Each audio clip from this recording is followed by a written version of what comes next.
Welcome to the Bougie Black Brother Network.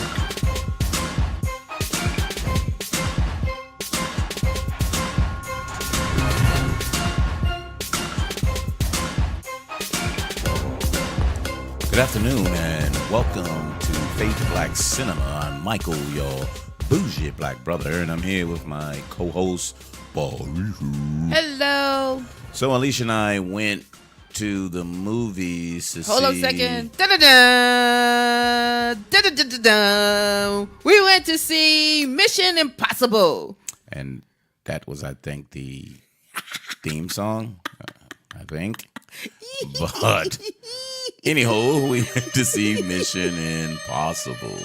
So we haven't seen it in like years because I think the last one was 2 to 3 years ago. It was Rogue Nation, which was amazing. And normally they put it on TV, TNT, and what is the other channel? The other channel, and normally all the repeats of the movies usually come on those particular stations, but they never put the old one on until now. Yeah, so the previous ones is always repeated. Yes, but not the old ones. Right. So what makes this one interesting is, and which makes this series probably one of the best series of movies that come out, is they try to keep it relating to the previous ones. So we definitely had to go back and see Ghost Protocol and Rogue Nation. Mm-hmm. But even then, that wasn't enough. So we had to go back to Mission Impossible 3 in order to get some things that cleared up what was going into the new one, which is the Mission Impossible Fallout. Yeah, Fallout. Mm-hmm. We didn't even say it yet, but that's what we went to see. So here's a little summary, just in case you didn't actually know. Ethan Hunt and the IMF team. What's the IMF team? The Impossible Mission something. Yep, exactly. It was Impossible Mission something. Yeah. So anyway, it'll come to me. Team joined forces with a CIA assassin, August Walker, to prevent a disaster of epic proportion. Arms dealer John Lark and a group of terrorists known as the Apostles plan to use 3 plutonium cores for a simultaneous nuclear attack on the Vatican, Jerusalem, and Mecca, which is like really cool. When the weapons go missing, Ethan and his crew find themselves in a desperate race against time to prevent them from falling into the wrong hands. So, storyline was pretty interesting. The actors was pretty much everybody you knew. There was some return characters in there, which I really liked. Yes. Because they were in... So his ex-wife was there. Yes. His ex-wife from back in 3. Back in 3, that's right. Because I thought I was kind of like... I thought she was in Ghost Protocol. But she really wasn't in Ghost Protocol. She was mentioned in Ghost Protocol. But you had to go back to 3 to see where she really existed. And then he walked away from there. And then there was a guy from, Ghost Protocol. No, Rogue Nation. His is Sean Harris, but his name was Solomon Lane. Right. I really like him. That was a great villain. That dude was real fucking good. Yeah, he acted. Was real good. I mean, he had this his facial expressions was just... it was like evil. cold. He was a cold. It was evil, cold. it was like, did it so well. Yeah, he was cold. I'm like, the last one was he didn't have a beard or mustache or anything. Mm-mm. He was clean cut with glasses, and he was just like a calculator. I'll kill you. I'll just kill you. I don't like you. I'll kill you. And you kind of like, wow, this dude is really cold. But they captured him. But in this one, they were supposed to break him out. So it's a not quite complicated, but very complicated story. So 2 additions that came in there was Henry Cavill, who was August Walker. Superman was on there. He was pretty cool in there, but Michael had to tell me he was Superman. Then I take a second look and I'm like, he was a bad man. Yeah, he sure was. So he was bad as fuck. Mm-hmm. And return of our boy Baldwin was on there again. Yeah, Baldwin, yes, my baby. And I then love Baldwin. Angela Bassett showed up as Of course. a high-level government CIA. official. Yeah. So she was right up next to the president because she was getting information from there. And then they had the whole, the regular IMF gang. team. So they was all Ben on there. Rhymes, Simon Piggs, Yeah. Benji. So the other one that returned, which I thought was cool, was Rebecca Ferguson. Yes. So she I was really on the like previous that. one. And she was so good in the previous one, but in the previous is Rogue Nation. Was it Rogue Nation or Ghost think it was Protocol? Rogue Nation. Nation. And he let her get away because she's supposed to have been a British spy. Right. But she supposed to cleared her name and was able to walk away. But come to find out, they was kind of like, we don't trust you. So she had to show up again, which was like really, really cool. But I like how they did that because they didn't do that with the Rogue Nation, I think it was. Rogue Nation? What about it? They didn't, the other black lady who was in there. Oh, she was in Ghost Protocol. Ghost Protocol. Okay, yeah, and they didn't. So bring her back. They didn't bring her back. Yeah, but they brought in the Rebecca Ferguson. I she like walked how they away. and I love how they did that. I love how they did that. But the storyline lined up perfectly because she was able to walk away because she's the one that was working undercover with Solomon Lane, the guy Sean Harris played. So she worked undercover, but once they captured him, it was kind of like, okay, so she should have been cool. But come to find out, Solomon Lane had a lot of assassins working for him, which was called the Apostles. So they were trying to cause havoc around the world. And allegedly, or some reason, he still was involved in it. But apparently they needed him. They wanted him. They didn't need him, but they wanted him. And he was still he had a plan that he left for them. And come to find out, once they tried to get access to these plutonium that they can make bombs with, they said, in order for you to get the plutonium, you have to give us Solomon Lane. And it was kind of like, so we're going to have to break them out. And it was just so weird. And, it was a really great part when Sean Harris was talking with Tom Cruise.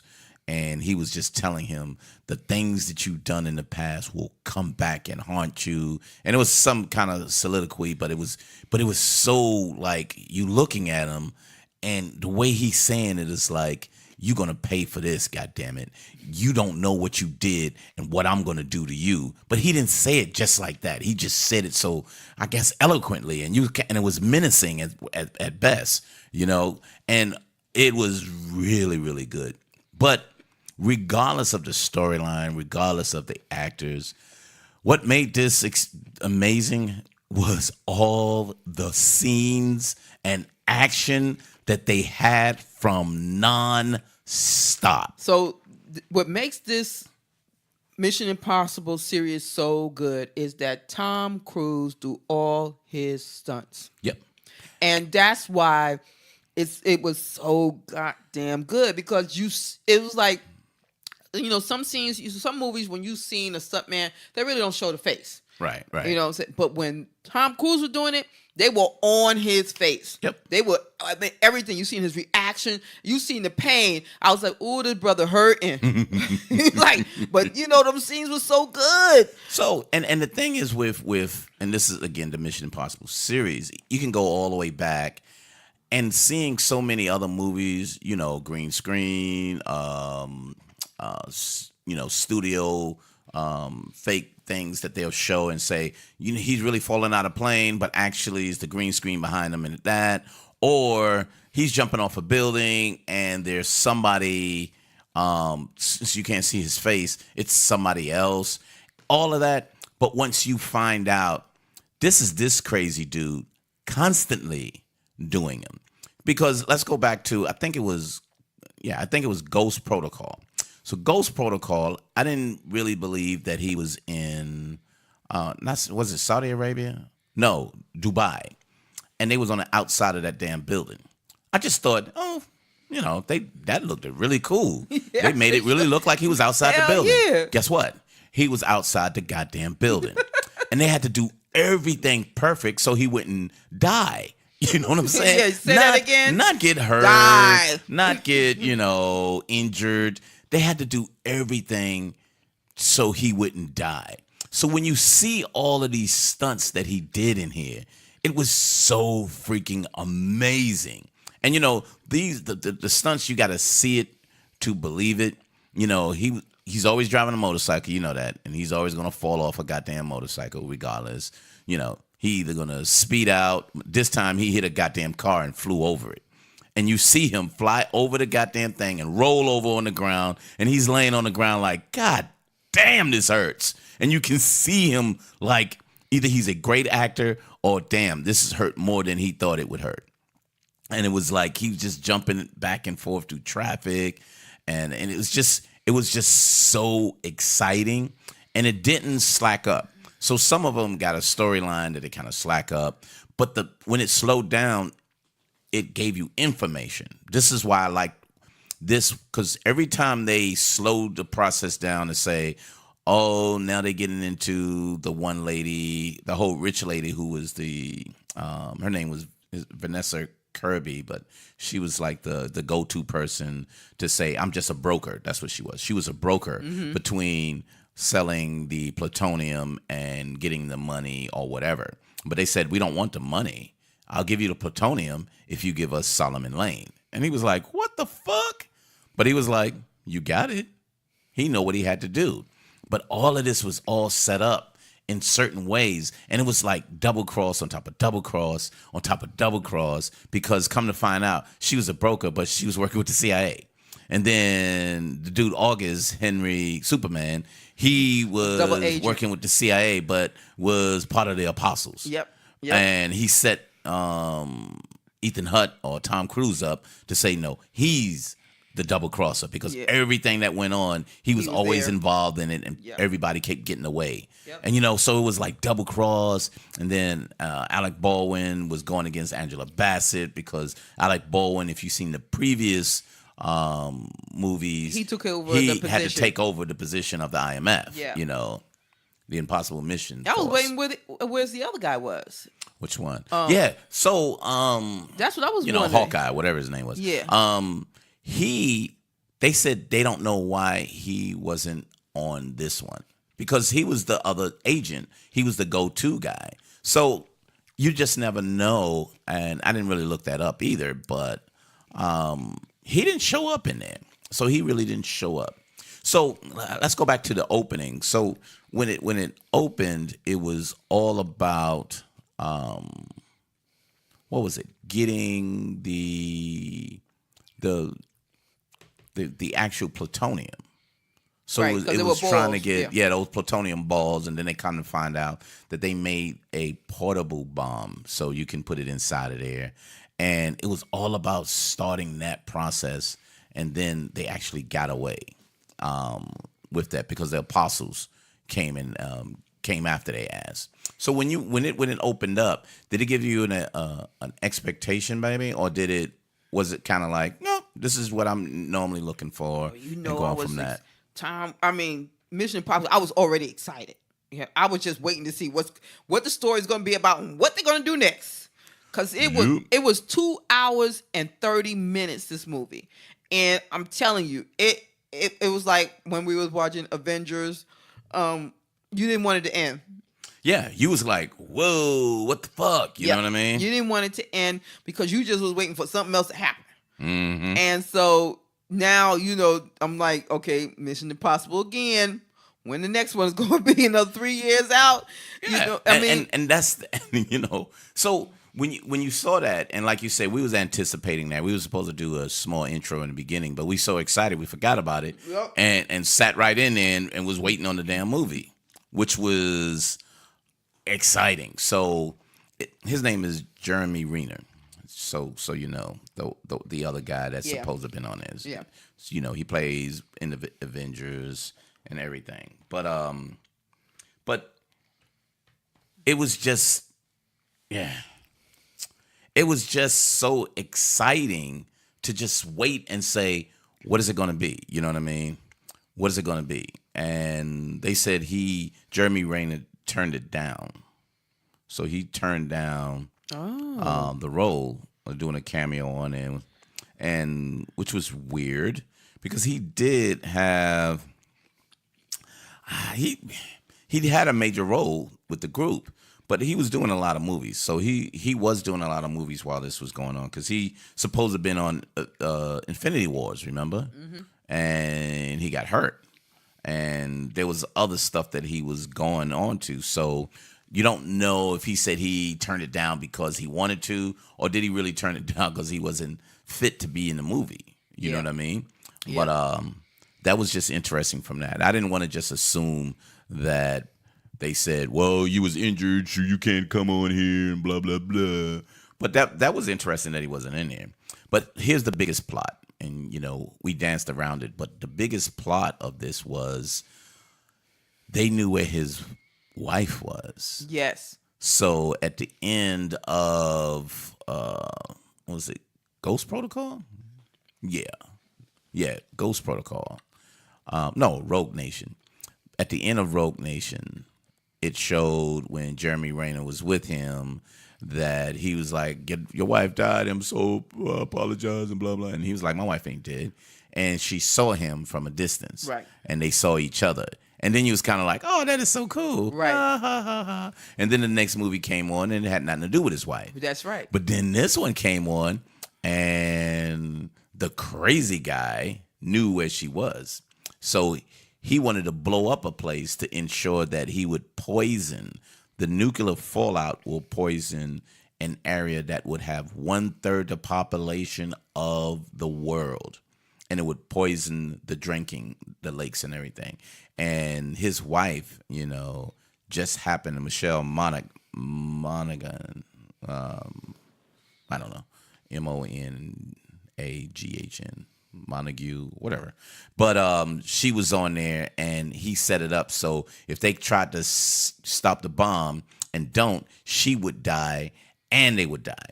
So the one thing I didn't look up, and I'm not sure if you did, was damn Tom Cruise flying that damn helicopter. I'm looking at the the trivia for Mission Impossible, and he was flying a helicopter. Didn't say because they said he did all his stunts. Yeah. So when he was on the side of the damn cliff, they were falling, and then when he did the skydiving, they were talking about the jump. They Mm-hmm. were talking about Halo, the Halo jump. Yeah. So what they said from the top, it says there were 3,000 setups and 13 helicopters were done, and it was on 3 continents, and it was 4 weeks, of aerial photography. So they did a lot of stuff with the helicopter, babe. Okay. So because there was 2 helicopters and they was flying together and they was going in and out of the mountains like crazy. So that was like pretty amazing. Yeah, because I'm trying to find out because they said he did his own stunts. I'm trying to find out through this trivia did he not do any of his stunts? So no, he always does his stunts. Oh, and they said Jeremy Renner was not in the film due to his commitment to the Marvel Cinematic Universe. Yeah, That's but see, why. That's what she said. again, he wasn't in it though. Right. So they say committed, but yet he wasn't even in Infinity Wars 1 because he got hurt.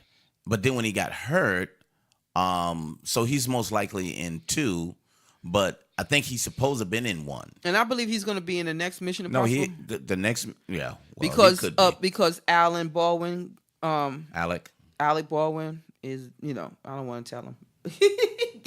giving away the movie. And again, the portion that came up with his wife reappearing, and that's how the other guy, what's his name, Solomon Lane, was going to get his revenge. He wasn't just going to kill him. He would make sure that he had no way of saving his wife. And he wanted to make sure he suffered all the way through. Because his assumption was Tom Cruise is not a superhero. And that's what Tom Cruise is, regardless. Yeah. Tom Cruise is not part of the comics, that's all. Superhero. That's why I love to see all the movies that he's in. Because he's crazy enough to do the things that most people would say, I'm not doing that. Let's green screen this and go from that. He was like, no, it needs to look like I'm doing this. So if I can do it, then that's what we need to do. And he does that all the time, which makes his movies, even the ones that's not as, violent or whatever, it still makes it interesting because he's just crazy that way. And I just like to see it. And this is the sixth one. So I mean, 1 through 6. They're doing an excellent job with the series of Mission Impossible. I mean, if they keep it doing it the way they do, it's gonna be, because it was the TV show. Yeah, it was a TV series. Yeah, and so with the TV series, it was a never ending solving of a crime. You know what I'm saying? So that's why I think Mission Impossible it will continue successfully. So no, every episode was a crime because they said if you choose to take the mission, it starts over. Yeah, you said a never-ending crime, but it's no. I mean, every time it's something that, for example, you get tired of seeing Star Wars. The different, how they changing it up and how certain points their storylines is not good. With the Star Wars. But with Mission Impossible, they continue making it better and better and better and better. Well, and you're not disappointed. You know what I'm saying? So it's really not the storyline, because the story is simple. Stop somebody from blowing up a bomb. Right. That's all it is. It really is just stop somebody from blowing up a bomb. But because it's government and it's international, there's offline storylines that you have to deal with. And then there's other people and they have a purpose. And usually through all of this, almost like 007, because he's pretty much the same thing. Right. He's like James Bond, basically. He's James Bond in a whole nother series. Right. The difference is James Bond is British and Tom Cruise is American. They have the same kind of team, and there's always rich people who's trying to do crazy stuff in the world. And they both are going after these rich oligarchies that's trying to manipulate the world so they can have control and power. They both same concepts. The only difference is James Bond is a little more regulated than goddamn Tom Cruise and the IMF. Right. He's not really regulated because they said if they find out, if you get caught doing something crazy, they're going to say, we don't know nothing about it. Right. And they tell them that all the damn time. Yeah, all the time, yep. Where the 007, they just decommission. They said, well, we taking you off because some things happen and blah, blah, blah. But totally different. So this is, to me, what makes this one just crazy, because these are the impossible missions that they can't assign anyone to. And so him and his crew has to do that. And they was talking about the guy, Benji, Simon Pegg, and he's funny as hell. So most of the things he does, he has a natural humor because he's in Star Trek, the new Star Trek series, right? Right. And he's good. Then Ving Rhames came back. Looked like he had some issues the other couple of episodes, or because he looked a little bloated and everything. Now he looks pretty healthy again. Yeah, he does look a lot better. So that'll be good. And it'll be cool to get Jeremy Rainey back. And if they now have this one lady, Rebecca Ferguson, Lisa, if she's part of the group, because she's good.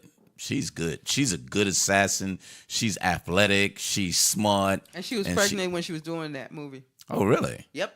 She said when it ended, she was 7 months pregnant. Wow. Yeah, so she was amazing in that. She was great. She did a damn good job in that movie. So overall, this is one of the, and most of the critics were saying this is like one of the best of the whole 6 series. But it's almost has to be the best because the way they doing technology and filming and everything just got better. Mm-hmm. So they couldn't have made something as good as this long time ago. Yeah, because they didn't have the equipment and everything to do it. Right, and I did read here that Cruise does most of the piloting for that damn scene we seen. So he does most of the piloting. Yes. Oh, okay. So that'll work. And then remember he said he broke his ankle jumping from one roof to another. And then that the motorcycle race, the motorcycle through the Paris, he did all of that too. So he always does the motorcycle. He's a motorcycle rider, though. Well, it was the car first, and then he jumped on the No, motorcycle. in all the movies, Right. Yeah, you're he's right. always On the driving motorcycle. a motorcycle because Yeah. he's a motorcycle driver. So Right. he doesn't really need anyone to, stunt drive that. But all the climbing and the swinging, he wants to do all of that too. And a lot of times he could have broke a leg or almost get killed in a lot of this. So he's just crazy that way. So he does it because, hey, look, I can. And I'm going to keep trying for as long as I can until something either happens to me or I'm just not physically able to do it. Right. But without going into as much of the details of how things happen, scene by scene, this is such an exciting. The fight scenes are amazing. Yes. The chase scenes are amazing. This is why I get mad at watching them other movies or TV shows and the fighting sucks. And then I realize why I see it that way, because Tom Cruise fighting, and I mean, when he fight in his movies, they be fighting for real. They really get into it. I'll just say that. And the bathroom part, I love the bathroom scene. Oh, the bathroom scene when they thought they was just gonna beat up this Asian guy, and he was kicking their ass. He sure He would was. have died if his girl didn't shoot him. I was like, whoa. Yeah, 'cause- And the scenes too. This is another thing with the good Mission Impossible movies. The areas that they film in, the countries that they film in, the places within the countries is just so amazing. They was in France and he was driving around the Trump d'Alais or whatever, where they drive around in a circle, and he was driving backwards within that, and I'm like, this dude is crazy as hell. And it was him. So it was kind of like, be careful. Everybody going to go slow. They're not really going to try to hit you, but you got to be careful, Tom Cruise. But just very, very exciting. It was so exciting. I mean, it was the best action movies I've seen in a long time. It was worth it. It was very worth seeing. Y'all need to go see it. Everybody need to go see it again and again. Yeah.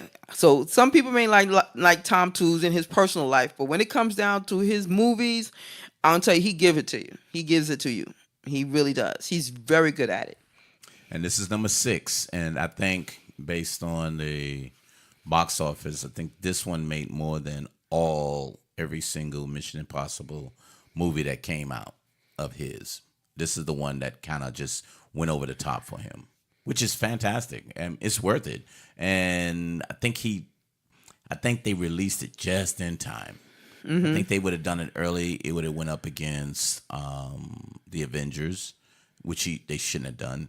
Or it would earlier than that, it would have went up against Black Panther, which no one saw coming. Yeah, it came out the right time. It came out the right time. It came out the right time. So, well worth it, though. Very well worth it. What do you rate this one? Oh, my gosh. Oh, goodness. I got to give it, and I'm going to give it a 10. I didn't doze off. I was like, my eyes was wide open, and I was like, oh, my God. Didn't want to miss anything. Because everything is like you said, every stunt, he did his stunts. And you was like, okay, what other goddamn stunt you going to do, boy? That's how crazy this was. So I gave it a 10. So, yeah, I can't give it a 10 because it's not in the realm of the other movies that I would rate a 10. But it's definitely a 9. And a 9 is high on my end to say, I'll watch this over and over. But again, I think I would watch all of the Mission the whole Impossible series. over and Yeah, the over. whole series. But this one was so exciting. I mean, I even sat there and watched the other one over again, because there was just things I said, oh, I didn't see this. Oh, I didn't. I mean, because every time you watch Tom Cruise stuff or Mission Impossible, there's something that you miss, and that's what makes it so cool. But I think this one was the best one, and I'm keep saying what they're quoting is because this one brought together about the 3 previous movies, as opposed to the previous movie didn't bring it together too much of the previous movies, or that other previous movie didn't bring in that much of the but this one actually brought together the previous movies. So it made you say, oh, I'm glad I watched that. That's where this came from. But I had to actually see 3 after I saw Fallout, because I really wanted to see where that relationship of his wife and what really happened to her, because I never remembered that they was trying to save his wife and him, and she happened to die. I was like, I don't remember that. But guess what? They never showed it. It just went from him walking away in 3 to him in the prison and them taking him out because he killed some people and he was put in jail, but it was because Jeremy Renner didn't save them. But that wasn't the intent. It was a cover up so they can send her away and they can never be together. Mm-hmm. So that it just made you go all the way back, and this one really made you go back to validate everything that was going on here. It was absolutely in Ghost Protocol, Rogue Nation, and Mission Impossible 3. I didn't even go back to 2 and 1 because those were cool, but that was like way, way back. So still worth seeing, but seeing 6, 5, 4, and 3, that's a lot of movies. So, but yeah, I got it as a 9. At least you got it as a 10. So, anything else, Bill? No, one thing is that his wife, if a lot of people didn't know, his wife did know what he did. And so, that's why she, in the movie, she understood what he was doing. So a lot of people, just letting the people know that. Oh, okay. Well, that's cool. So, anyway, Fade to Black Cinema. See us every Wednesday. Every Wednesday, new movies, new TV series, or old TV series that actually is coming back. And there's just plenty going on. And thanks to Movie Pass, we may not be even seeing a lot more movies because they may be going out of business. Out of business. We may have to go ahead and join AMC. AMC has another program, and I'm going to tell my boy that too, so we all be able to say, switch to AMC, and you'll be good to go. Difference with AMC is you can see the 3D as well as the IMAX. So where Movie Pass, only regular ones, and then they restricting you at that. Yep. So it is what it is, buddy. But Fade to Black Cinema on YouTube, iTunes, Google Podcasts, all podcast downloads. And if you're sitting by your desk looking at little videos here and there, go on YouTube under the Bougie Black Brother Network and go under Fade to Black Cinema, and you'll see them there. Previously known as Urban Lifestyle Cafe. So either one of the two, you'll be able to pick us up. You'll probably see them on iTunes under both of them as well. But anyway, we thank you so much for stopping by, and we'll see you next week on Fade to Black Cinema. See ya. Bye.